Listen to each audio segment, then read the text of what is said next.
हर हर महादेव। दोस्तों, स्वागत है आपका आपके अपने YouTube चैनल पर। दोस्तों, क्या आप भी 16 सोमवार के व्रत को करने के बारे में सोच रहे हैं या फिर करना चाहते हैं, लेकिन आपको नहीं पता है कि आप 16 सोमवार का व्रत किस प्रकार से कर सकते हैं? तो दोस्तों, घबराने की जरूरत नहीं है, क्योंकि आज मैं आपके लिए इस वीडियो को लेकर आई हूँ, जिसमें कि मैं आपको 16 सोमवार के व्रत के बारे में पूरी जानकारी देने वाली हूँ। आज मैं आपको बताऊंगी कि 16 सोमवार का व्रत क्या है और इसे करने की क्या विधि होती है। इतना ही नहीं, आज के इस वीडियो में मैं आपको 16 सोमवार व्रत में पाठ किए जाने वाले 16 सोमवार व्रत कथा के बारे में बताने वाली हूँ। तो इसलिए दोस्तों, आज के वीडियो को आप आखिरी तक जरूर सुने। इस वीडियो को पूरा देखने के बाद आप भी आसानी से 16 सोमवार का व्रत कर पाएंगे। तो चलिए दोस्तों, शुरू करते हैं और जानते हैं कि आखिर 16 सोमवार का व्रत कैसे करें। दोस्तों, जैसे कि इसके नाम से समझ में आ रहा है कि 16 सोमवार, यानी कि इसमें आपको 16 सोमवार तक व्रत करना होता है। अगर बात करें यह क्यों किया जाता है, तो मैं आपको बता दूं कि सोमवार का दिन भगवान शिव को समर्पित होता है। कहा जाता है कि अगर कोई व्यक्ति लगातार 16 सोमवार का व्रत करता है तो उसे अपने वैवाहिक जीवन में किसी भी प्रकार की समस्या नहीं होती और उसी के साथ उसे शिव जी और पार्वती जी का आशीर्वाद भी प्राप्त होता है। 16 सोमवार के व्रत को पार्वती जी ने ही शुरू किया था। हम आपको बता दें कि सती माता ने भी दूसरे जन्म में पार्वती का अवतार लेकर शिव जी को फिर से जीवन साथी के तौर पर प्राप्त किया था। इसके लिए उन्होंने 16 सोमवार का व्रत करके कड़ी तपस्या भी की थी। तब से ही माना जाता है कि अगर कोई व्यक्ति 16 सोमवार का व्रत करता है तो उसे उसकी वैवाहिक जीवन की सारी परेशानियों से मुक्ति मिलती है और साथ ही उसे माता पार्वती और शिव जी का आशीर्वाद भी प्राप्त होता है। दोस्तों, अगर आप 16 सोमवार का व्रत करते हैं तो इसमें आपको इसकी व्रत कथा का पाठ करना बहुत ही ज्यादा आवश्यक होता है। कहा जाता है कि जो व्यक्ति सोमवार व्रत कथा का पाठ करता है उसे बहुत ही ज्यादा सौभाग्य की प्राप्ति होती है। साथ ही साथ उसे शिव जी और पार्वती जी का आशीर्वाद प्राप्त होता है। तो अगर आप भी इस कथा का पाठ करना चाहते हैं तो चलिए आपको 16 सोमवार के व्रत कथा के बारे में बताते हैं। तो बहुत समय पहले की बात है, जब शिव जी पार्वती जी के साथ मृत्युलोक में भ्रमण कर रहे थे, तभी अचानक से ही घूमते घूमते वह विदर्भ देश के अमरावती नामक स्थान पर आ पहुँचे और जब वह स्थान पर पहुँचे तो शिव जी और पार्वती जी ने देखा कि इस जगह के राजा ने तो इस स्थान पर एक बहुत ही बड़ा और भव्य शिव मंदिर का निर्माण करवा रखा है, जो कि देखने में बहुत ही ज्यादा सुंदर प्रतीत हो रहा है। वह मंदिर इतना सुंदर था कि वह मंदिर शिव जी और पार्वती को देखते ही पसंद आ गया और उन्होंने इसी मंदिर पर कुछ दिनों तक रहने का फैसला किया और ऐसे ही कुछ दिन तक शिव जी और पार्वती जी इस मंदिर पर रहने लगे। ऐसे ही खुशी खुशी शिव जी और पार्वती जी उस मंदिर में रह रहे थे कि तभी एक दिन अचानक से पार्वती जी को चौसर खेलने का मन हुआ, जिसके लिए उन्होंने शिव जी से आग्रह किया कि चलिए हम चौसर खेलते हैं। और शिव जी ने भी पार्वती जी के आग्रह को स्वीकार किया और वह चौसर खेलने हेतु तैयार हो गए। जब शिव जी और पार्वती जी बहुत ही खुशी से चौसर का खेल खेल रहे थे, तभी उस समय उस मंदिर का पुजारी वहां पहुंचता है, क्योंकि उसे मंदिर की पूजा करनी थी।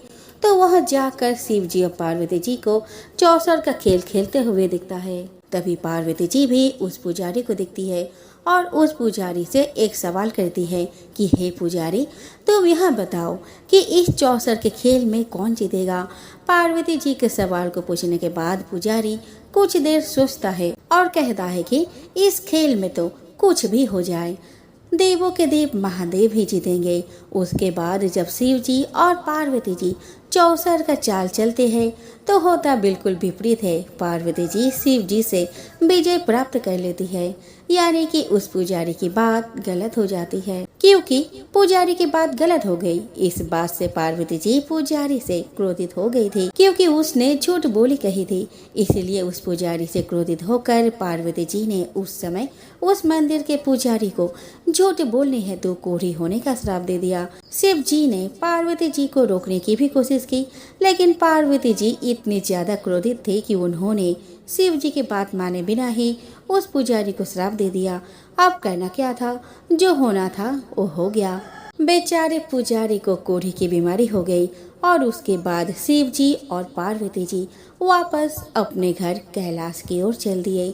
पुजारी को कोढ़ी हुए बहुत दिन हो चुके थे। अब एक दिन वह ऐसे ही उस शिव जी के मंदिर में बैठा था, तभी कुछ अप्सराएं उस मंदिर में पूजा करने के लिए आती है और वह पुजारी जी को इस हालत में देखकर उनके इस हालत के पीछे का कारण उनसे पूछती है। तब पुजारी जी भी अपने पूरे राम कहानी उन अप्सराओं को बता देती है कि उनका यह हाल पार्वती जी के श्राप की वजह से हुआ है। पुजारी जी की यह हालत अप्सराओं से देखी नहीं जाती। तभी वह पुजारी जी से कहती है कि हे पुजारी जी, आप अपने इस श्राप के मुक्ति के लिए 16 सोमवार का व्रत क्यों नहीं करते?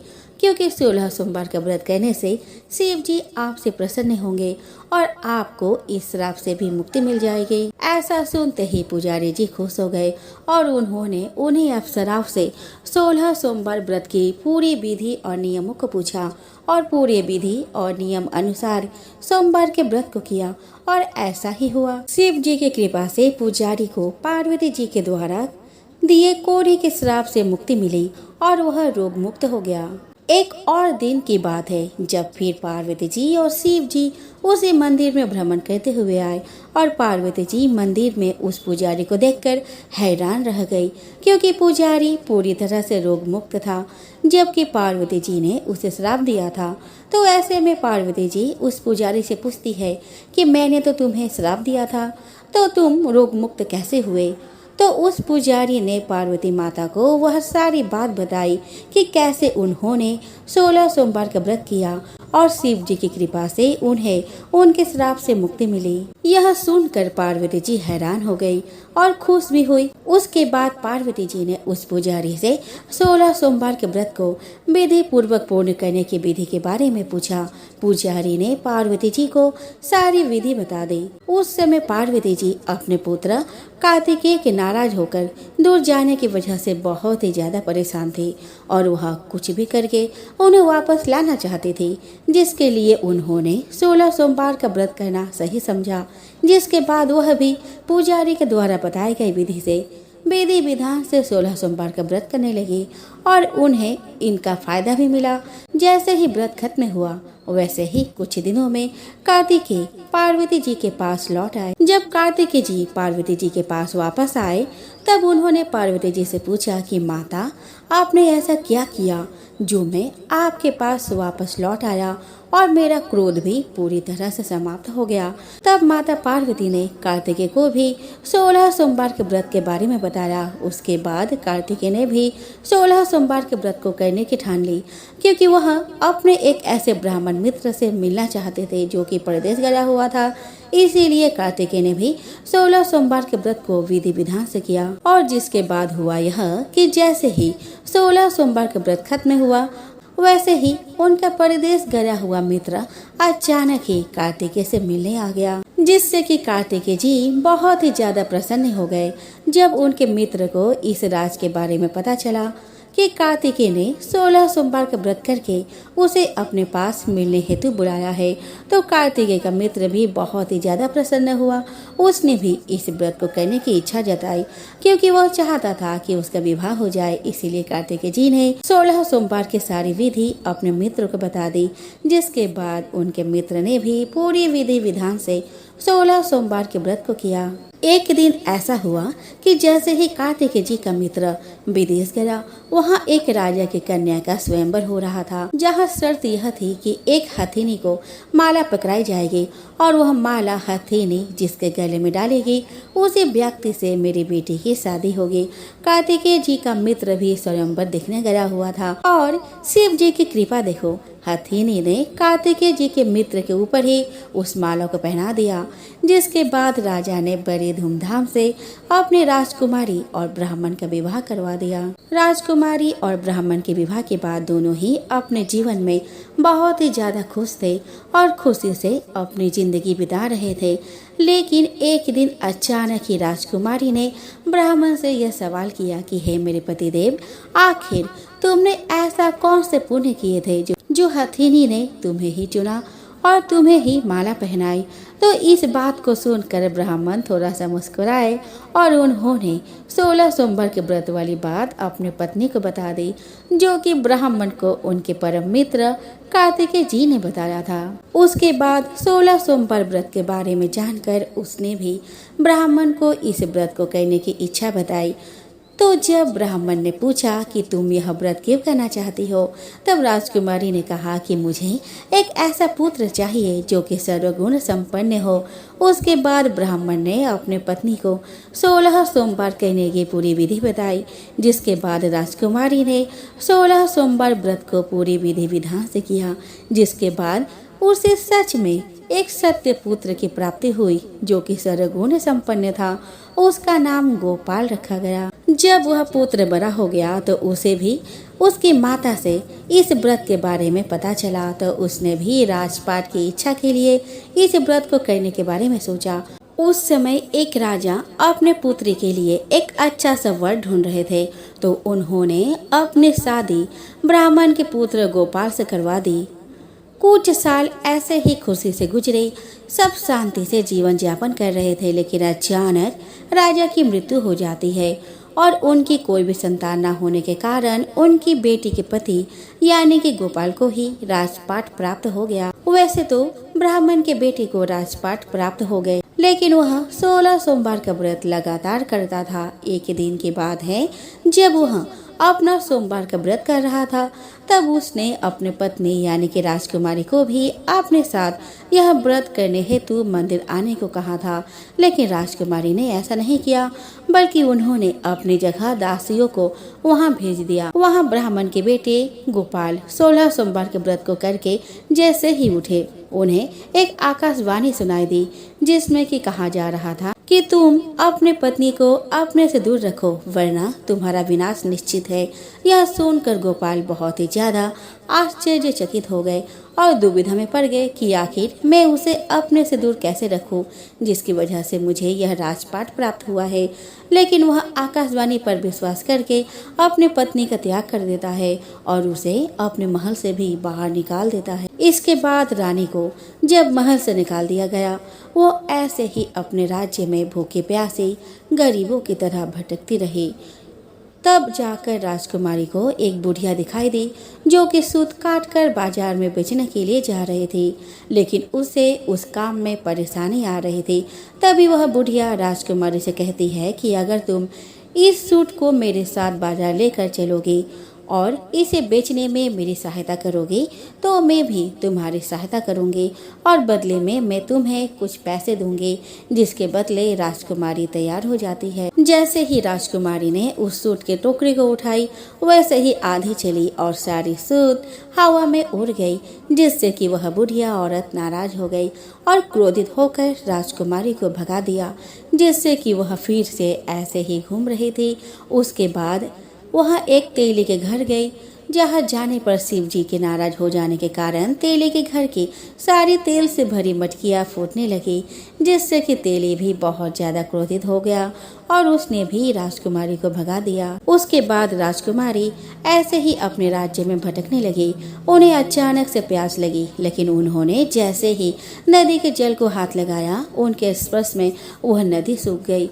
तो इस तरह से वह अपनी किस्मत को कोसते हुई आगे चल दी और आगे जाने पर उन्हें एक आश्रम दिखाई दिया, जो कि गोसाई जी का था। वह उस आश्रम में चली गई जहाँ की गोसाई जी इन्हें देखकर समझ गए कि राजकुमारी एक ऊंचे घराने की है और इन्हें कुछ समस्या है। तो गोसाई जी ने राजकुमारी को कहा कि तुम यहाँ रह सकती हो, लेकिन समस्या यह थी कि राजकुमारी के छूते ही सारी चीजें खराब हो जा रही थी। तब गोसाई जी ने राजकुमारी से इसका कारण पूछा तो राजकुमारी ने इसका कारण बताया, जिसके बाद गोसाई जी ने राजकुमारी को 16 सोमवार की व्रत करने को कहा ताकि उसे शिव जी की कृपा प्राप्त हो और उसे श्राप से मुक्ति मिल सके। गोसाई जी की आज्ञा का पालन करते हुए राजकुमारी ने 16 सोमवार के व्रत को विधि विधान से पूरा किया, जिसके बाद अचानक ही ब्राह्मण के बेटे को अपने पत्नी की याद आने लगी और उसने अपने सैनिकों को राजकुमारी को ढूंढने के लिए भेज दिया। जब ब्राह्मण के बेटे को पता चला कि महारानी गोसाई जी के आश्रम में है, तो वह तुरंत ही भागे भागे आश्रम में गए और वहाँ के महाराजा जी से यह आग्रह की कि यह मेरी पत्नी है जिसका मैंने त्याग कर दिया था, जिसके लिए मैं बहुत ही ज्यादा शर्मिंदा हूँ। कृपया करके आप मुझे इन्हें अपने साथ ले जाने की आज्ञा दे। इस तरह से ब्राह्मण के बेटे और उनके पत्नी के बीच फिर से सुलह हो गया और दोनों ऐसे ही खुशी की जिंदगी बिताने लगे। दोनों हर साल 16 सोमवार का व्रत भी करने लगे। दोस्तों, अगर बात करें 16 सोमवार व्रत को आप कब से शुरू कर सकते हैं तो हम आपको बता दें। वैसे तो आप इस व्रत को करने के लिए किसी भी सोमवार से व्रत का संकल्प ले सकते हैं। आप श्रावण, चैत्र, मार्गशीर्ष और बैसाख आदि महीने के शुक्ल पक्ष के पहले सोमवार से ही 16 सोमवार के व्रत करने का संकल्प लेकर व्रत शुरू कर सकते हैं। आपको किसी भी प्रकार की परेशानी नहीं होगी। लेकिन हम आपको बता दें कि सावन का पूरा महीना शिव जी को समर्पित होता है, यानी कि श्रावण के महीने के हर एक दिन शिव जी को पसंद होता है। तो ऐसे में सावन के पहले सोमवार से इस व्रत की शुरुआत करना बहुत ही ज्यादा शुभ माना जाता है। आप चाहे तो सावन के पहले सोमवार से इस व्रत का संकल्प ले सकते हैं और लगातार 16 सोमवार तक बिना किसी परेशानी के व्रत को करते हुए व्रत उद्यापन कर सकते हैं। अगर आप भी 16 सोमवार का व्रत करना चाहते हैं तो हमने आपको सोमवार व्रत कथा के बारे में तो बता दिया, तो इसका पाठ करके आप शिव जी और पार्वती जी दोनों का आशीर्वाद प्राप्त कर सकते हैं। लेकिन अगर बात करें 16 सोमवार की पूजा विधि की, तो 16 सोमवार में शिव जी की पूजा भी पूरी विधि विधान से करनी चाहिए ताकि आपको इसका पूरा फल प्राप्त हो। तो चलिए आपको 16 सोमवार की पूजा विधि के बारे में पूरी जानकारी दे देते हैं। दोस्तों, अगर आप भी 16 सोमवार व्रत करके भगवान शिव की पूजा करना चाहते हैं तो इसके लिए सबसे पहले आपको शिव जी के सामने बैठकर अपने व्रत के लिए संकल्प लेना होता है। उसके बाद आप आने वाले 16 सोमवार में बिना किसी समस्या के पूजा पाठ करके इस व्रत को पूर्ण कर सकते हैं। अगर बात करें कि व्रत का संकल्प कैसे ले, तो व्रत का संकल्प लेने के लिए सबसे पहले एक पान का पत्ता, उसके साथ एक सुपारी भी ले। उसके बाद अपने हाथ में थोड़ा सा जल और थोड़ा सा अक्षत यानी कि चावल और कुछ सिक्के लेकर दोनों हाथों को जोड़ ले और उसके बाद शिव जी के प्रतिमा के सामने बैठकर अपने व्रत करने का संकल्प ले।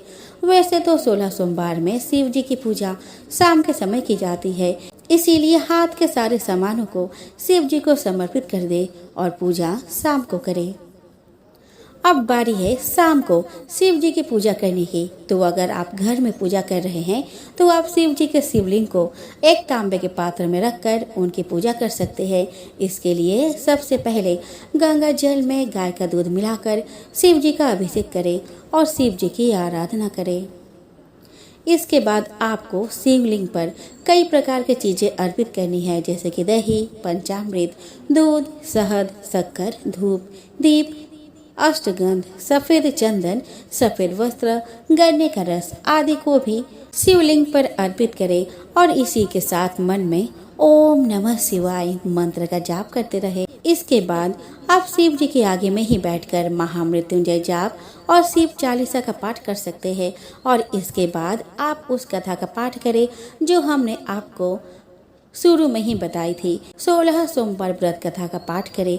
ध्यान रखें कि इस कथा का पाठ करना आवश्यक है। इसके बाद बारी आती है शिव जी को भोग लगाने की। तो 16 सोमवार के व्रत में शिव जी को चूरमे का भोग लगाया जाता है। इसके लिए आप आधा किलो गेहूं का आटा लें और उसमें 1 पाव जितना गुड़ मिला दें और उसमें चूरमा बना लें। आपको चूरमा के 3 लड्डू बनाने हैं, जिसे आपको भगवान शिव को भोग के रूप में अर्पित करना है। इसके बाद आपको 1 लड्डू को अपने लिए और 1 लड्डू को अपने परिवार के सदस्य में बांट देना है और आपको 1 लड्डू को शिव जी को ही भोग लगे रहने देना है। ध्यान रहे कि आप अपने परिवार वालों के साथ ही ग्रहण करें और आपको भोग वही ग्रहण करना है जहां आपने शिव जी की पूजा की है। इस तरह से आप आसानी से 16 सोमवार के व्रत को करते हुए प्रत्येक सोमवार को शिव जी की पूजा कर सकते हैं और बिना किसी परेशानी के अपना यह व्रत पूरा कर सकते हैं। दोस्तों, 16 सोमवार व्रत के कुछ नियम होते हैं। अगर आप इन नियमों को पालन करके अपना व्रत पूर्ण करते हैं तो आपको इससे बहुत ही ज्यादा सौभाग्य की प्राप्ति होती है और आपको व्रत का पूरा फल प्राप्त होता है। तो चलिए जानते हैं 16 सोमवार व्रत के नियम के बारे में। 16 सोमवार व्रत करने के दिन सूर्योदय से पहले जल्दी उठने के बाद आपको पानी में काले तिल डालकर ही स्नान करना चाहिए। इससे आपको अच्छा फल मिलता है। जैसे कि इस दिन आपको भगवान शिव का अभिषेक करना होता है। तब आपको बता दें, आप बिना मंत्र के उच्चारण किए शिवलिंग का अभिषेक ना करें। आप शिव जी के किसी भी मंत्र का जाप करते हुए शिव जी का अभिषेक कर सकते हैं। जैसा कि सभी को पता है कि यह व्रत आपको लगातार 16 सोमवार तक करना होता है, तो हम आपको बता दें कि आपको हर सोमवार को एक ही समय में पूजा करनी चाहिए और एक ही समय में प्रसाद ग्रहण करना चाहिए। आपको कभी भी समय में परिवर्तन नहीं करना है। हम आपको बता दें कि 16 सोमवार का व्रत करने के दौरान आपको ऐसा प्रसाद ग्रहण करना चाहिए जिसमें नमक की मात्रा बिल्कुल भी ना हो, यानी कि आपको नमक रहित प्रसाद ग्रहण करना चाहिए। जब आप इस व्रत को करने का संकल्प ले रहे हैं तो आपको हर सोमवार के दिन किसी विवाहित जोड़े को उपहार देना चाहिए। इससे आपको बहुत ही ज़्यादा पुण्य की प्राप्ति होती है। आप उपहार में उन्हें कुछ भी दे सकते हैं, जैसे कि वस्त्र, मिठाई या फिर फल आदि। वैसे तो आमतौर पर शिव जी का अभिषेक गंगा जल से किया जाता है, लेकिन अगर आपकी मनोकामना विशेष है तो आपको विशेष तरीके से ही शिव जी का अभिषेक करना चाहिए, जिसके लिए आप दही, दूध, शहद आदि का उपयोग कर सकते हैं। तो दोस्तों, जैसे कि इसमें आपको सोमवार के दिन व्रत रखना होता है, तो अब आप सोच रहे होंगे कि इस दिन आप क्या खा सकते हैं। तो हम आपको बता दें कि इस दिन व्यक्ति को अन्न ग्रहण करना निषेध होता है, यानी कि इस दिन आप किसी भी प्रकार का अन्न ग्रहण नहीं कर सकते, लेकिन हाँ, आप फलाहार कर सकते हैं। तो इसके लिए आप किसी भी प्रकार के फल जैसे कि सेब, अनार, केला, संतरा आदि खा सकते हैं। कई लोग तो ऐसे होते हैं जो कि दिन भर में सिर्फ एक बार ही भोजन करते हैं, जिसमें कि वह फल आदि खाते हैं। चलिए दोस्तों, आखिर में हम जान लेते हैं कि 16 सोमवार व्रत के फायदे क्या क्या है। तो दोस्तों, अगर आप लगातार 16 सोमवार तक व्रत करते हैं और पूरी विधि विधान से व्रत का उद्यापन करते हैं, तो इससे आपको शिव जी की विशेष कृपा प्राप्त होती है और आपकी सारी मनोकामना पूर्ण होती है। अगर कोई विवाहित जोड़ा है जो कि निसंतान है और वह 16 सोमवार व्रत करते हैं, तो उसे जल्द ही एक सर्वगुण संपन्न संतान की प्राप्ति होती है। अगर आपके विवाहित जीवन में कोई समस्या है, आप दोनों के बीच हालात ठीक नहीं है, तो आपको इस कथा का पाठ करना चाहिए। इससे आपकी विवाहित जीवन की सारी समस्याएं दूर हो जाएगी।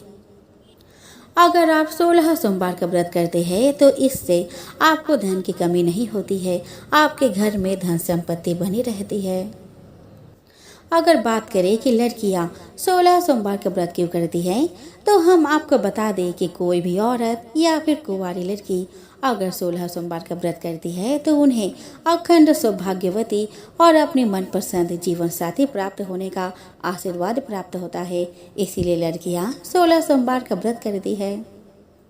आप जानते हैं 16 सोमवार व्रत का उद्यापन विधि के बारे में। तो दोस्तों, अगर आपने सफलतापूर्वक 16 सोमवार का व्रत रखकर पूरी विधि से व्रत को पूरा कर लिया है, तो आप 17वें सोमवार के दिन अपने 16 सोमवार व्रत को विधि पूर्वक उद्यापन कर सकते हैं, जिससे कि आपका व्रत पूरा माना जाता है। तो दोस्तों, अगर आप अपने 16 सोमवार विधि का उद्यापन करना चाहते हैं, हम आपको कहेंगे कि आप किसी ज्ञानी पंडित से ही अपने 16 सोमवार व्रत विधि के उद्यापन का कार्यक्रम करवाएं, क्योंकि उन्हें मंत्रों के बारे में अच्छे से जानकारी होती है। लेकिन अगर आपको खुद ही व्रत का उद्यापन करना है तो आप खुद से भी इस तरीके से अपने व्रत का उद्यापन कर सकते हैं। व्रत उद्यापन करने वाले दिन सुबह सूर्योदय से पहले जल्दी उठ जाए और स्नान आदि कार्य करने के बाद सफेद रंग के वस्त्र धारण करे। इसके बाद अपने पूजा स्थल पर जाए, पूजा स्थान को गंगा जल से शुद्ध करे और उस स्थान पर केले की मदद से 4 खंभों का मंडप तैयार करे। इस मंडप के चारों ओर आप फूल और आम के पत्ते रख सकते हैं। इसके बाद आपको पूजा के सारे सामग्री लेनी है और उसे लेकर पूर्व दिशा में मुंह करके आसन बिछाकर बैठ जाना है। उसके बाद आपने जो मंडप बनाया है उसके बीचों बीच एक चौकी को रखे और चौकी के ऊपर एक सफेद रंग का वस्त्र बिछा दे और वस्त्र के ऊपर भगवान शिव और पार्वती जी के विग्रह को स्थापित करे। उस चौकी में किसी भी पात्र में चंद्रमा जी को भी रख दे। इसके बाद बारी आती है अपने आप को पवित्र करने की।